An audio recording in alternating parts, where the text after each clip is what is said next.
ce serait ça là ici. Bonjour! Bon, justement, ça tombe bien. Bienvenue dans votre nouvelle capsule de votre résilience au quotidien. Aujourd'hui, j'aimerais vous parler d'une ressource très importante, la planification et l'organisation, ressource que l'on retrouve dans le pilier de relation à ses compétences.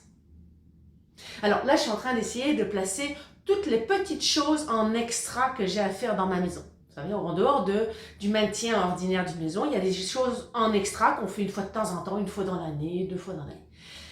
Mais bon, c'est des choses qui s'accumulent éventuellement et qui se retrouvaient dans une espèce de to-do list de choses à faire. Il y a à faire ça, il y a à faire ça, il y a à faire ça, il y a à acheter les croquettes du chat, il y a à nettoyer ça, il y a à aller nettoyer la voiture, Ça n'arrête pas, n'est-ce pas? Alors, les personnes qui vivent des difficultés, la plupart du temps, elles se mettent à devenir très anxieuses et à alimenter une to-do list cérébrale. C'est-à-dire qu'en réalité, en plus de ça, elles ne l'écrivent même pas. Donc elles y pensent, et elles sont submergées par des choses qui normalement sont assez ordinaires, mais qui deviennent extraordinaires parce qu'elles sont déjà en surcharge mentale. Donc la moindre petite action supplémentaire vient évidemment surcharger, vient donner l'impression que c'est impossible. Alors pour sortir de ça, de cette difficulté justement à gérer lorsqu'on a 2-3 choses à faire et de se retrouver complètement immobilisé et en procrastination, je vous invite à faire d'abord effectivement une to-do list écrite et non pas une to-do list pensée, mais surtout à placer les choses que vous avez à faire dans votre agenda.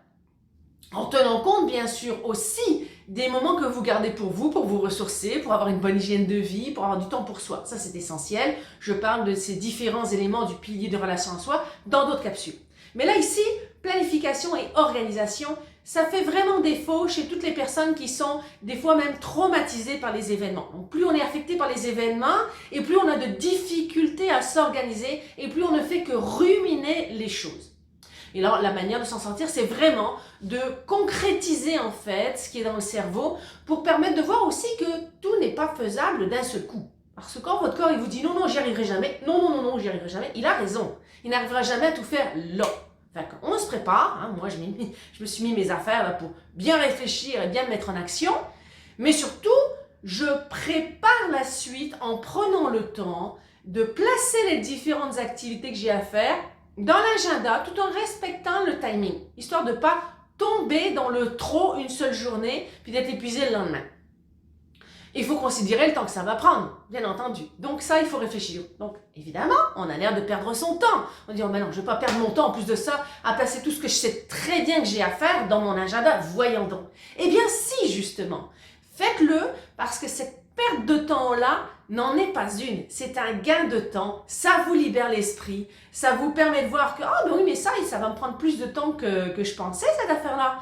Parce que telle affaire, ça va demander ça et ça. Et c'est parce que j'aurai pris le temps d'y penser que je vais pouvoir dispatcher les choses de manière plus intelligente et que je vais vraiment voir et considérer adéquatement le temps que ça me prend.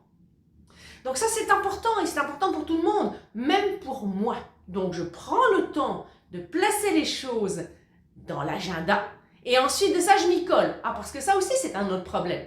Éventuellement, les gens placent les choses qu'ils ont à faire. Ils se font des superbes to-do list et éventuellement, ils placent dans leur agenda. Mais l'agenda, il reste fermé tout le temps. Ça sert à quoi alors? Alors ensuite de ça, il y a des gens qui ont plein d'agendas différents. Okay, il y a l'agenda du travail, il y a l'agenda des choses extra pour telle autre personne, et l'agenda des rendez-vous médicaux. Et au final, la personne ne s'en sort pas parce qu'elle se retrouve en conflit d'horaire. Pourquoi ne pas utiliser la technologie à bon escient justement? À l'heure actuelle, il y a des agendas de type Google qui nous permettent de mettre donc des activités de couleurs différentes, dans les timings différents, de les déplacer n'importe quand et de voir vraiment est-ce que ça fit dans mon horaire.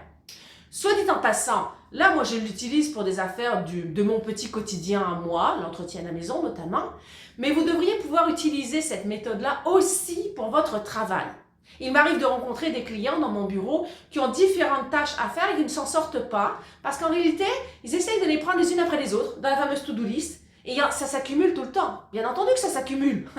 Le patron, il vous envoie tout le temps des choses à faire. Sauf que si vous ne placez pas ces choses-là dans l'agenda, vous n'êtes jamais en mesure de dire « Oui, mais là, il n'y a plus de place pour ça. Patron, il n'y a plus de place pour ça. » Et vous n'êtes plus en mesure de dire, bah oui, d'accord, mais à ce moment-là, il faudrait enlever autre chose. Ah, pourquoi?